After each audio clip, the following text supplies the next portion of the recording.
नमस्कार दोस्तों, मेरे नाम संतोष है। आज GK tutorial history series part 2 के अंतर्गत हम भारतीय इतिहास और उसके स्रोत के विषय में संक्षिप्त जानकारी प्रदान करेंगे। दोस्तों, भारतीय इतिहास के मुख्यतः दो स्रोत हैं जिन्हें साहित्यिक स्रोत और पुरातात्विक स्रोत कहा जाता है। आइए इन स्रोतों के बारे में जानकारी लेते हैं। प्राचीन भारत के स्रोतों में शामिल है साहित्यिक स्रोत, विदेशी यात्रा विवरण और पुरातात्विक स्रोत। साहित्यिक स्रोत को फिर से दो भागों में बांटा जा सकता है, जिन्हें कहते हैं धार्मिक साहित्य और लौकिक साहित्य। इसके बारे में हम आगे और चर्चा करेंगे। दूसरा स्रोत है विदेशी यात्रा विवरण। आपको जैसे पता ही है, समय समय पर विदेशी नागरिक भारत की यात्रा पर आए थे और उन्होंने उस समय के समाज, राजनीतिक व्यवस्था और जीवन के बारे में अपने किताबों में, अपनी पुस्तकों में विवरण दिया है। इनमें मुख्यतः यूनानी, चीनी और अरबी लेखक शामिल हैं। तीसरा है पुरातात्विक स्रोत। पुरातात्विक स्रोत जैसे कि अभिलेख, मुद्राएं, स्मारक भवन आदि से भी हमें प्राचीन भारतीय इतिहास के बारे में जानकारी प्राप्त होती है। चलिए इसको आगे बढ़ाते हुए और हम इस पर डिस्कशन करते हैं। दोस्तों, धार्मिक साहित्य को फिर से दो भागों में बांटा जाता है, जिसे कहा जाता है ब्राह्मण साहित्य और ब्राह्मणेतर साहित्य।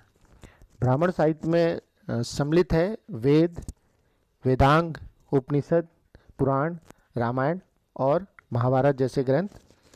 और ब्राह्मणेतर साहित्य में सम्मिलित है बौद्ध धर्म का साहित्य और जैन धर्म का साहित्य। चलिए आगे इसके बारे में और ज़्यादा डिस्कशन करते हैं। प्राचीन भारतीय इतिहास के साहित्यिक स्रोत में, जैसे मैंने आपको बताया, इसमें धार्मिक साहित्य एवं ब्राह्मण साहित्य सम्मिलित है और इसमें वेद, वेदांग, उपनिषद, पुराण, रामायण, महाभारत है। धार्मिक साहित्य को अलग अलग स्रोतों में बांटा गया है। जैसे वेद का अर्थ होता है ज्ञान, अर्थात पवित्र एवं आध्यात्मिक ज्ञान। संपूर्ण वैदिक इतिहास की जानकारी के स्रोत वेद ही हैं। इनकी संख्या मुख्यतः 4 है: ऋग्वेद, सामवेद, यजुर्वेद तथा अथर्ववेद। उसके पश्चात आता है वेदांग। वेदांग का अर्थ होता है जब वेदों को सरल ढंग से समझा जा सके, उसे वेदांग कहते हैं। इनकी संख्या 6 है, जिसमें सम्मिलित है शिक्षा, कल्प, व्याकरण, निरुक्त, छंद तथा ज्योतिष। दोस्तों, वेद और वेदांग के पश्चात उपनिषद आते हैं। उपनिषदों को वेदांत भी कहा जाता है। इनकी संख्या 108 है। भारत का राष्ट्रीय वाक्य सत्यमेव जयते भी उपनिषद, जिसका नाम मंडोक उपनिषद था, उससे लिया गया है। उसके पश्चात पुराण आते हैं। पुराणों की संख्या 18 है। इनमें मुख्य रूप से प्राचीन शासकों की वंशावली का विवरण है। पुराणों में सर्वाधिक प्राचीन एवं प्रामाणिक मत्स्य पुराण है। यह सातवाहन वंश, जो कि दक्षिण भारत का एक वंश था, उससे संबंधित है। उसके पश्चात रामायण है। रामायण की रचना महर्षि वाल्मीकि ने की थी। यह संस्कृत भाषा में लिखा गया महाकाव्य है।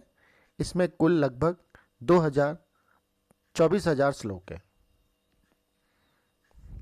उसके पश्चात है महाभारत। महाभारत आरंभ में इसका नाम जय संहिता था। इसके रचनाकार महर्षि वेदव्यास हैं। इसमें श्लोकों की मूल संख्या जो थी वो थी 8,800, परंतु वर्तमान में इसमें 1 लाख से अधिक श्लोक हैं और इसमें लगभग 18 पर्व हैं। उसके पश्चात धार्मिक साहित्य एवं ब्राह्मणेतर साहित्य की चर्चा हम यहाँ करेंगे। ब्राह्मणेतर साहित्य वह साहित्य जो कि धार्मिक साहित्य के ब्राह्मणेतर साहित्य में बौद्ध धर्म का साहित्य और जैन धर्म का साहित्य शामिल है। बौद्ध धर्म के साहित्यों को 3 भागों में बांटा जा सकता है: सूत पिटक, विनय पिटक और अभिधम पिटक। उसी प्रकार जैन धर्म के साहित्य को भी 3 भागों में बांटा जाता है: सम्यक श्रद्धा, सम्यक ज्ञान और सम्यक आचरण।